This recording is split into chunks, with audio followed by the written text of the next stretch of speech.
আপনাদের অনেক অনেক শুভেচ্ছা ও ভালোবাসা জানিয়ে শুরু করছি অনুষ্ঠান খেলার জগৎ।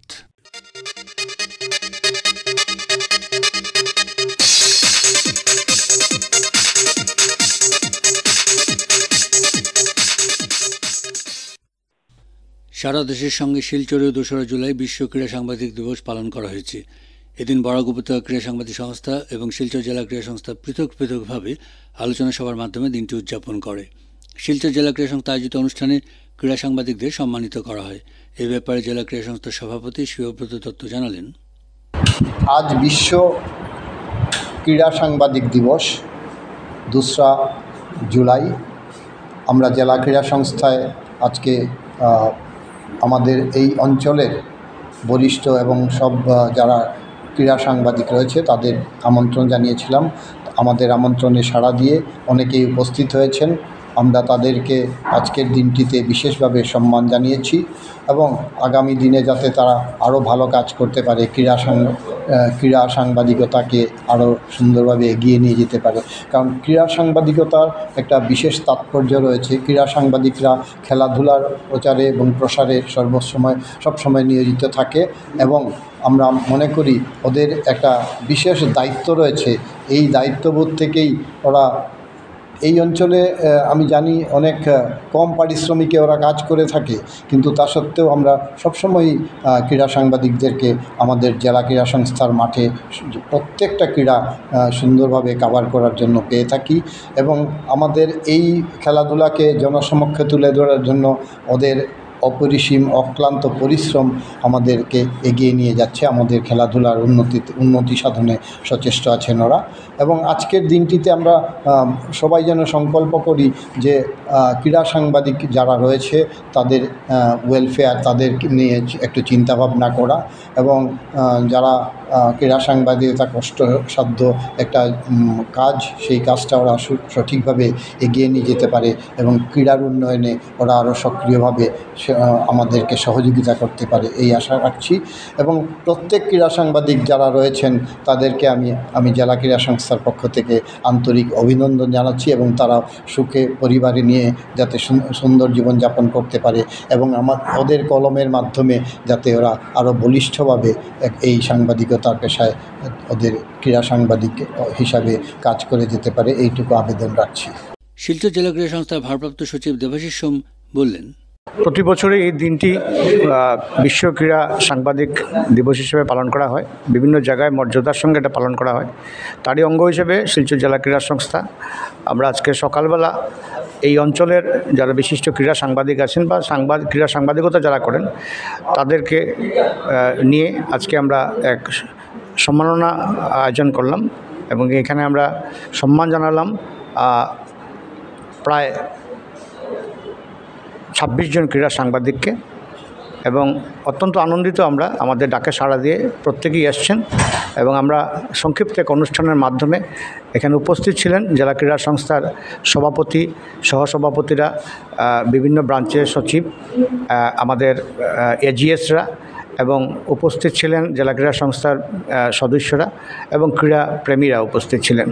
তো সব মিলে আমাদের একটা সুন্দর অনুষ্ঠান হয়েছে। আমরা অত্যন্ত আনন্দিত। এই আজকে শুভ দিনে আমি শুভকামনা জানাচ্ছি ক্রীড়া সাংবাদিকদের এবং আজকের দিনে ক্রীড়া সাংবাদিকরা যেভাবে ভূমিকা রাখছেন খেলাধুলার উন্নতিতে সেটা নিঃসন্দেহে প্রশংসার দাবি রাখে।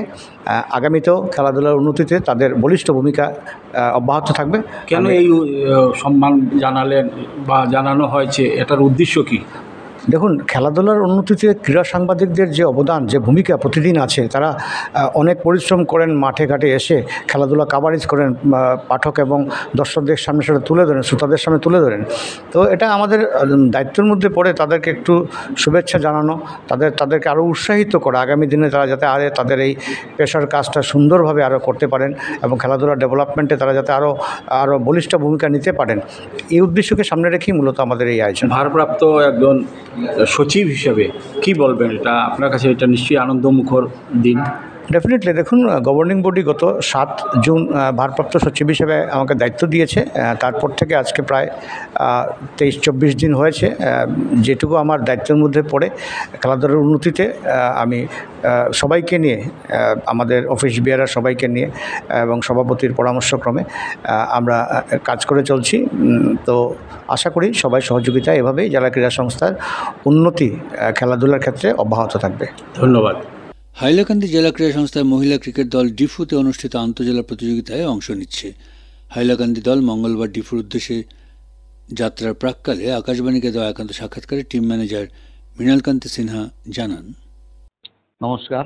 একটি কথা হলো যে আন্ডার-15 দল যেটা গঠন করা হয়েছে, হাইলাকান্দি ডিএসের যেটা দল আছে, সেইটাতে নেতৃত্ব দেবেন সফরা বেগম লস্কর এবং ভাইস ক্যাপ্টেন হিসাবে আছে দীপিকা নাইডু। বিশেষ করে আমি সফরা বেগম যেটা ক্যাপ্টেন্সি করতেছে বর্তমানে, অলরাউন্ডার, বোলিংটা খুব ভালো, প্লাস ব্যাটিংটাও। আমি আশা রাখছি মোটামুটি ব্যালেন্স একটা দল বানানো হয়েছে। আমি আশা রাখি আর কি ভালো একটা রেজাল্ট পাবো বলে। তো আর বাকি সদস্য আর কে কে রয়েছেন যদি একটু বলেন দলের? ধ্রুবিকা, কলিতা। আচ্ছা। আমি প্রত্যেকটা প্লেয়ারের নাম বলছি। Dhrubika, Kalita, Jahnavi Das, Safra Begum Laskar captain, Meenakshi Sharma, Deepa Naidu, Jaya Lyngdoh wicket keeper, Monika Malakar, Achal সিনহাটা পুরা সম্পূর্ণ আমার স্টুডেন্ট। এটা আমি মানে ওকে শিখিয়েছি। আর বাকিগুলো তো আমি শিখেছি। দীপিকা নাইডু, মাহি দাস, চিঙ্কি সিং, নীলম পাল, মনীষা রয়, জুমা শুক্লবৈদ্য, দীপিকা সদাব খাসিয়া, দেওয়াঙ্কিনী পাইথু। আর এই টিমটা প্রধান একটা বিশেষ দিক হলো আমাদের হাইলাকান্দি জেলার ক্রিকেট কোচ আলমন এই মেয়েদেরকে বেশিরভাগই প্রশিক্ষণ দিচ্ছে। ওনার প্রশিক্ষণে মোটামুটি একটু অগ্রসর হয়েছে আর কি। আমি দেখছি ক্রিকেট একটি আনসার্টেন গেম। ক্রিকেটে কোনো কিছু বলা যায় না, কিন্তু তবুও আশা রাখি আর কি ভালো রেজাল্ট করার। তো এরা হাইলাকান্দি জেলা ক্রীড়া সংস্থার মাঠে হাইলাকান্দি ডিএসএতেই প্রশিক্ষণ নিয়েছে। হ্যাঁ, ওরা হাইলাকান্দি ডিএসএতেই প্রশিক্ষণ নিয়েছে। আমাদের বিশেষ করে সচিব স্যার শৈবাল সেনগুপ্ত মহোদয় এবং আমাদের পিনাকি ভট্টাচার্য স্যার এবং আনিসুর রহমান স্যার এবং আরো অন্যান্য যারা কর্মকর্তারা আছেন, ওনারা সবাই সহযোগিতার হাত বাড়িয়ে দিচ্ছে। ওনাদের সহযোগিতায় আমি আশা রাখছি আরো আগামী দিনে হাইলাকান্দি জেলার ক্রিকেট আরো উন্নয়নের পথে যাবে, এই আশা রাখি আর কি। এই প্রতিযোগিতা কবে থেকে শুরু হচ্ছে? এই প্রতিযোগিতা অ্যাকচুয়াল শুরু হওয়ার কথা ছিল ট্রেন, এই যে বিগত কয়েকদিন বৃষ্টির ফলে ট্রেন বন্ধ ছিল, যোগাযোগ ব্যাহত হয়েছিল। হ্যাঁ, সেই জন্য মানে একটু পিছিয়ে গিয়েছে। এই 2 তারিখ থেকে ডিফুতে হবে আর কি, কার্বি আংলং জেলার ডিফুতে হবে আর কি 2 তারিখ থেকে। তো মেয়েদের জুনিয়র ক্রিকেট দল, এই দলের বেশিরভাগই নতুন প্রথম হয়তো কোনো প্রতিযোগিতায় অংশ নিচ্ছেন। হ্যাঁ হ্যাঁ, বেশিরভাগই নতুন। হুম, তবুও কিছু কিছু প্লেয়ার আছে আগে থেকে একটু অল্প প্রশিক্ষণ দিয়েছে আমাদের আলামন মজুমদার মহোদয়। হুম, হুম, হুম। সেই জন্য মানে মোটামুটি একটা মানে ব্যালেন্সটা থাকবে আমি আশা রাখি আর কি। এরা ভালো ফল করবে বলে আশা করা যায়। হ্যাঁ হ্যাঁ। তো এই টিমের নেতৃত্ব দিচ্ছেন। সফরা বেগম লস্কর হ্যাঁ, হ্যাঁ, হ্যাঁ। খুব প্রতিভাবান মেয়ে ক্রিকেটার। হ্যাঁ। ও আমার মানে আশা উনি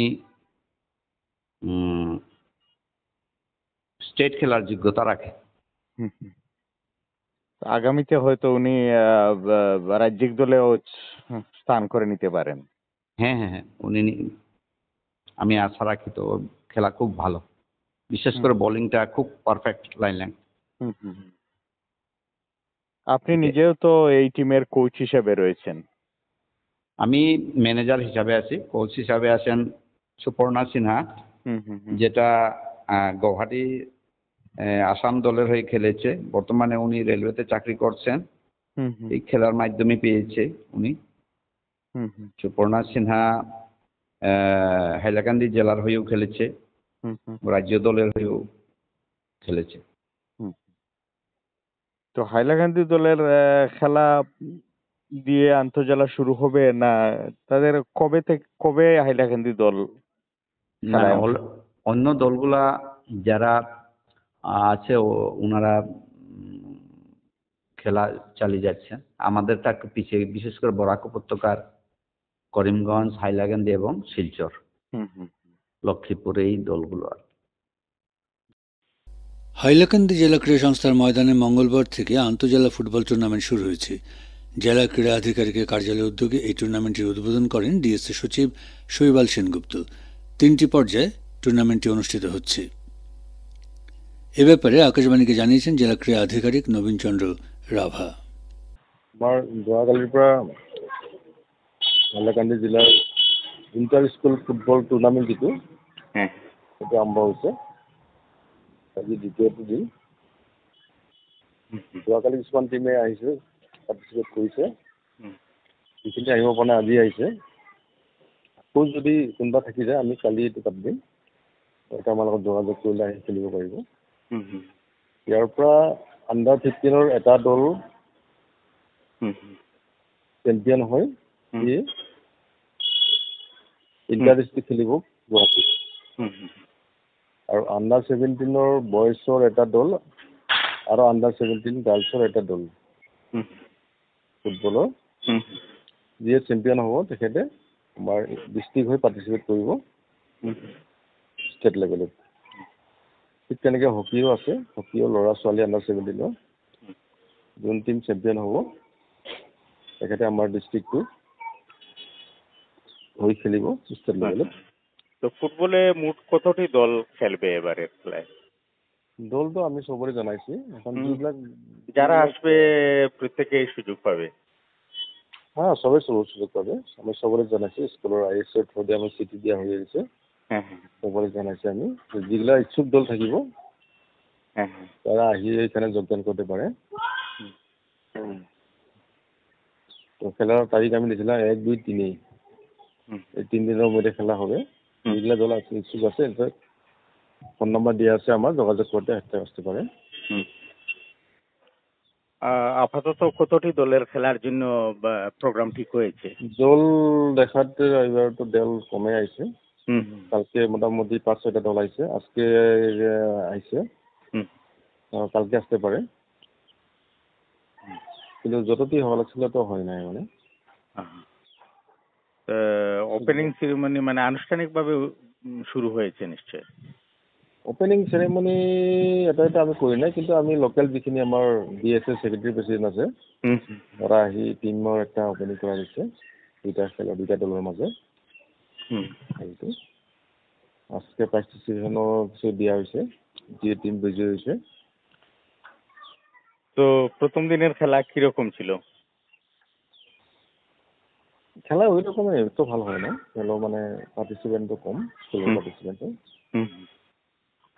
আজও ছিল খেলা দুই দলের? আজিও আছিলে হ্যাঁ হ্যাঁ কিন্তু যতটি পার্টিসিপেট হওয়া লাগে, স্কুলতো হ্যাঁ বহুত আছে আমাৰ, কিন্তু হ্যাঁ স্কুলে পার্টিসিপেট করা নাই, কিছুগুলা মানে ফাদার প্রবলেম, কিছু প্রবলেম আছে হ্যাঁ হ্যাঁ।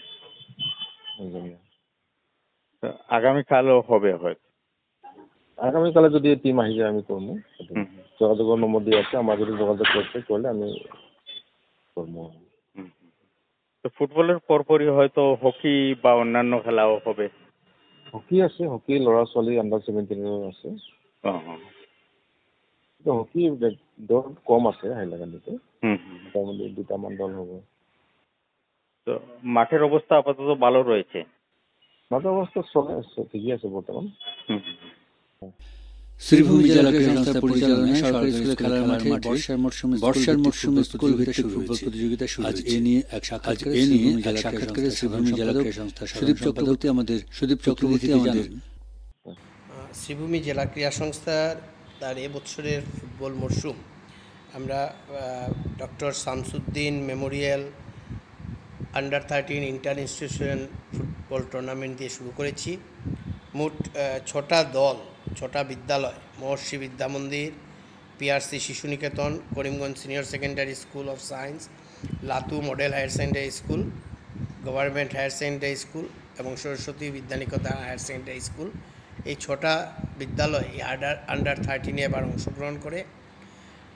ডক্টর শামসুদ্দিন, যিনি ব্যক্তিগতভাবে পেশায় একজন হোমিওপ্যাথিক চিকিৎসক ছিলেন, সুনামদক্ষ চিকিৎসক, কিন্তু তার পাশাপাশি আমরা যদি 60-এর দশকে বলা হয়, উনি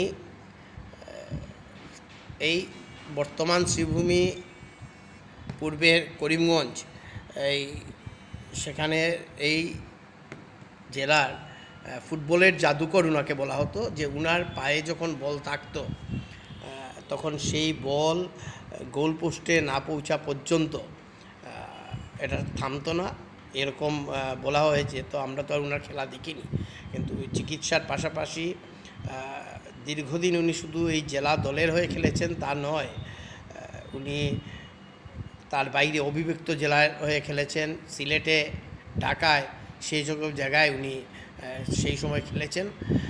তাই উনার নামে এই খেলাটা আমাদের আন্ডার 13, যেহেতু উনার স্কুল থেকেই উনার প্রতিভার বিকাশ হয়, তাই উনার নামেই আমাদের ভাইস প্রেসিডেন্ট রফিক আহমেদ চৌধুরী উনি সেটা স্পন্সর করে থাকেন এই ট্রফিটা।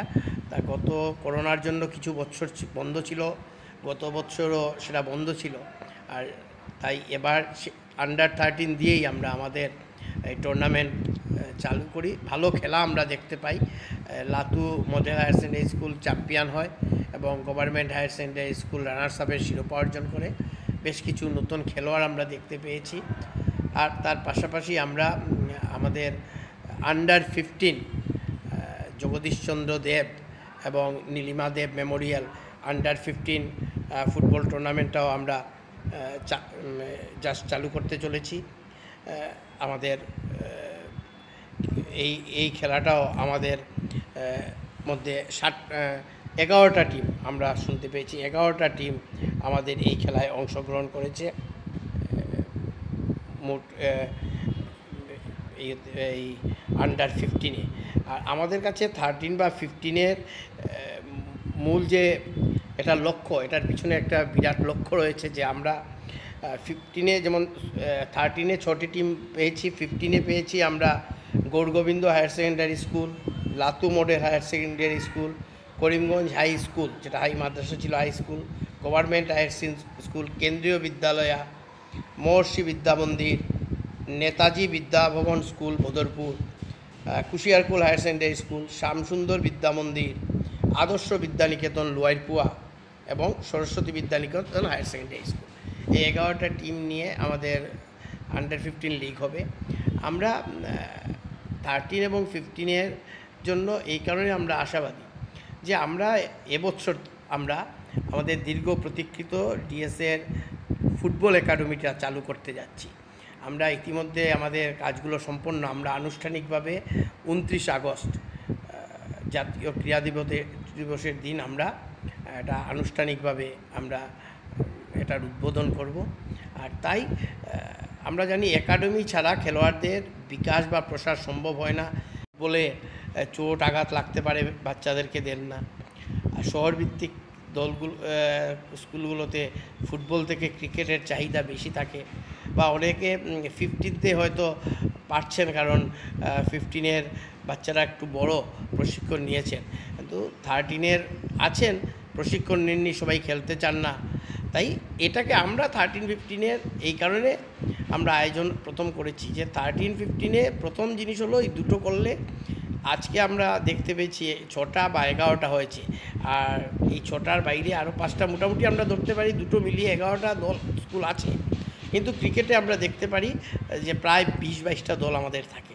তা বাকি স্কুলগুলোকেও আমরা যাতে আমরা নিয়ে আসতে পারি। যেমন দেখা যাচ্ছে স্কুলগুলোতে খেলায় ক্রিকেটে গ্রামাঞ্চলের স্কুল কম থাকে, লাতু বলুন, লোয়ারপুয়ার আদর্শ স্কুল বলুন, বদরপুরের স্কুল বলুন, কুশিয়ারকুল বলুন, ওরা ক্রিকেটে কিন্তু ওরা অংশগ্রহণ করে না, ওরা ফুটবল থাকে। কিন্তু এদের পাশাপাশি আরও গ্রামাঞ্চলের কিছু আছে স্কুল, কিছু শহরের স্কুলও আছে, রোলান্স প্যাভিলিয়ন আমরা দেখতে পেয়েছি ওদের আছে, পুরো টিম নেই কিন্তু ওরা কয়েকজন করে আছে। তো ওরাও প্রশিক্ষণ নিতে ইচ্ছুক আছে যাতে আগামীতে ওরা দিতে পারে। তা আমাদের এই 13-15-এর আয়োজনের মূল লক্ষ্য হলো যে 13-15 দেখে অনেকে উৎসাহিত হবেন, অনেক বাচ্চারা উৎসাহিত হবে, আর আমরা এখান থেকেও যারা অংশগ্রহণ তাদের থেকেও কিছু প্রতিভা আমরা দেখে নেব, যাদেরকে নিয়ে এবং উৎসাহীদের সবাইকে নিয়ে আমরা আমাদের একাডেমিটা চালু করতে পারি। আর এই প্রক্রিয়া যদি ঠিক থাকে বা দীর্ঘদিন পর আন্ডার-13 করোনার সময় বন্ধ হয়েছিল, তার পূর্বেও কিছু হয়নি, গত 2 বছর ফুটবল 13-15 স্কুল আয়োজন করা সম্ভব হয়নি, নানান কারণে স্কুলের পরীক্ষা ছিল বা ছাত্ররা পড়ার সময় হতে পারেনি। এটাও আমাদের এই দল কিছুটা কম হওয়ার পিছিয়ে একটা কারণ থাকতে পারবে, দীর্ঘদিন পর শুরু হয়েছে। তবে অনেক বিদ্যালয় কর্তৃপক্ষ বলেছেন যে এটা যদি নীতিমতো চলে তাহলে বিদ্যালয়গুলোর জন্য একটা ব্যবস্থা হয়। আর আমরা আমাদের সংবিধানে এবার আমরা সংশোধন করে এটা নিয়ে এসেছি যে শুধু জেলা ক্রীড়া সংস্থার নির্বাচনে অংশগ্রহণ বা এগুলো নয়, বিদ্যালয়গুলোর স্থায়ী সদস্য পদ থাকবেন মেম্বারশিপে, কিন্তু নির্বাচনে অংশগ্রহণ করতে হলে শুধু স্থায়ী সদস্য পদ হলে হবে না, তাদের প্রতিযোগিতায় অংশগ্রহণ যারা করবেন তার ভিত্তিতেই তাদের প্রতিনিধি নির্বাচিত সংখ্যা আসবে। আর এটার মূল কারণ হলো অনেক বিদ্যালয়ে আছে এরা স্থায়ী সদস্য কিন্তু তাদের প্রতিযোগিতায় কোনো রকম অংশগ্রহণ থাকেন না, শুধু নির্বাচনেই স্থায়ী সদস্যের সুবাদে ওনাদের প্রতিনিধি এসে থাকেন। তা আগামীতেও যাতে সেটাও আমরা কাটিয়ে উঠতে পারি সেটাই লেখকে আমরা সংবিধানেও সংশোধন করেছি। আর দীর্ঘদিন পর যেহেতু আলোচনা হয়েছে, অনেক বিদ্যালয় কর্তৃপক্ষ বলছেন এটা চালিয়ে গেলে ভালো ছাত্রদের হবে। আর বর্তমান সরকারও যেভাবে ক্রীড়ার প্রতি মনোনিবেশ করেছে বা খেল মহারণের মাধ্যমে গ্রামাঞ্চলে বা প্রত্যন্ত সব জায়গায় একটা সাড়া পড়েছে, সেখানে ফুটবল থাকার দরুন, কবাডি থাকার দরুন, আমাদের বিশ্বাস আগামীতে তার সুফল হয়তো আমরা পাবো। আমাদের একাডেমিও যদি চালু হয় তাহলে হয়তো আগামী মরশুমে অনেক বিদ্যালয়ে আমরা অংশগ্রহণ বেশি দেখতে পারবো এখানে। তো ছাত্রদের পাশাপাশি ছাত্রীদের নিয়ে কি ফুটবলের কোনো ভাবনা রয়েছে আপনাদের? দেখুন, ছাত্রীদের ফুটবলের ব্যাপারে আমাদের মহিলা আছে, আমাদের এখনও মাঠে আসলে আপনি 10-12 জন মহিলা চালিয়ে যাচ্ছে দেখা যায়, কিন্তু মূলত আমরা যারা মহিলা ফুটবল বলতে যেটা সেটা শহর কেন্দ্রিক খুব কম আছে। মহিলা ফুটবলটা মূলত পাথারকান্দি বা রাতাবাড়ি অঞ্চলে বেশি থাকে। আমাদের যে মহিলার টিমগুলো আছে, শহরেরও যে 2-1টা ক্লাব আছে, খেলোয়াড় কিন্তু তাদেরও বেশিরভাগ খেলোয়াড় ওই সব এলাকার নিয়েই খেলোয়াড় তৈরি হয়। তাই মূলত আমরা মহিলা ফুটবল যদি আপনি বলেন, মহিলা ফুটবল আমরা যে আয়োজন করি সেটা ক্লাব এবং কলেজ মিলিয়ে করি। সেখানে স্কুল থাকে না, রবীন্দ্রসদন কলেজ খেলে থাকে, করিমগঞ্জ কলেজও 2-1বার অংশগ্রহণ করেছে, আর বাকি ক্লাব স্কুল মিলেই আমরা এটা মহিলা ফুটবল, এটা কোনো ইন্টার স্কুল বা ইন্টার ক্লাব থাকে না, মহিলা ফুটবল হিসাবে থাকে খেলে। তবে কিছু মেয়েদের শহরের বা পার্শ্ববর্তী আমরা কিছু মেয়েদেরকে মাঠে 10-12 জন মেয়েকে নিয়মিত অনুশীলন করতে ফুটবল দেখছি। আর এটা একটা ভালো বার্তাও বলা যেতে পারে যে আমাদের একাডেমি চালু হলে যদি এরা আসেন তাহলে ওরাও উপকৃত হবেন। এমনিতে তো ওদেরকে দেখিয়ে যাওয়া হয়, সিনিয়র যারা থাকেন নিয়মিত একটা প্রশিক্ষণ চালিয়ে দেন আমাদের 2 নম্বর ওয়ার্ডের কমিশনার বেগম নূরজাহান চৌধুরী। উনি নিজে ওনার মেয়েকে নিয়ে আসেন এবং সাথে ওনাদের মেয়ের আরও অনেক বান্ধবী ওনারা প্রশিক্ষণ দেওয়ার ব্যবস্থা করেন। তো এটা চলতে থাকলে আগামীতে শুধু মানে শহরের বাইরে নয়, শহর থেকেও আমরা মহিলা ফুটবলার পাবো এই আশা আমরা রাখছি। আর খেল মহারণের সময় আমরা দেখতে পেয়েছি প্রতিটি কনস্টিটিউয়েন্সি ভিত্তিকে যাওয়ায় মোটামুটি অনেকটা জিপিতেও মহিলাদের টিম তৈরি হয়েছে, খারাপ ভালা মিলিয়ে একটা মহিলা ফুটবল। কিন্তু উৎসাহ জাগলে তার সুফল আমরা পাবো। আর সেগুলোকে সব কিছুকে লক্ষ্য রেখেই আমরা এই একাডেমিটা তৈরির সিদ্ধান্ত নিচ্ছি। কারণ যতদিন একাডেমি তৈরি না হয় তাহলে মানে ক্রিকেট একাডেমি হওয়ার জন্যই সবাই প্রশিক্ষণ নিতে এসেছেন, উৎসাহ জেগেছে। আর উপযুক্ত প্রশিক্ষণ পেয়ে ছেলে মেয়ে উভয় খেলোয়াড় আছেন, অনেকে রাজ্য দলের হয়ে খেলছেন জেলা। আর যখন আমরা এরকম একাডেমি চালু করব তখন অটোমেটিক একটা প্রশিক্ষণের বাতাবরণ তৈরি হলে অনেকেই আসবেন এবং তার সুবাদে আমরা দৃঢ় বিশ্বাস যে আমাদের এই এলাকার ফুটবলের পুরুষ মহিলা উভয় ক্ষেত্রেই আমরা সাফল্য পাব এবং আমাদের যে সোনালী অতীত রয়েছে সেই অতীতের ধারক হিসাবে আমরা বাহক হিসাবে আমরা এগিয়ে যেতে পারবো আমি আশা করি।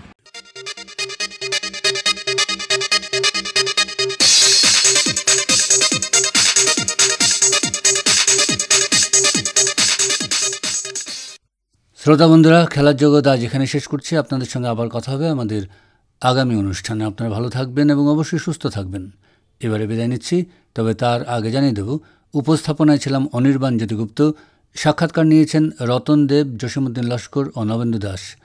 অনুষ্ঠানটি সম্পাদনা করলেন কৃষ্ণেন্দু ভট্টাচার্য এবং প্রযোজনায় হিতব্রত ভট্টাচার্য।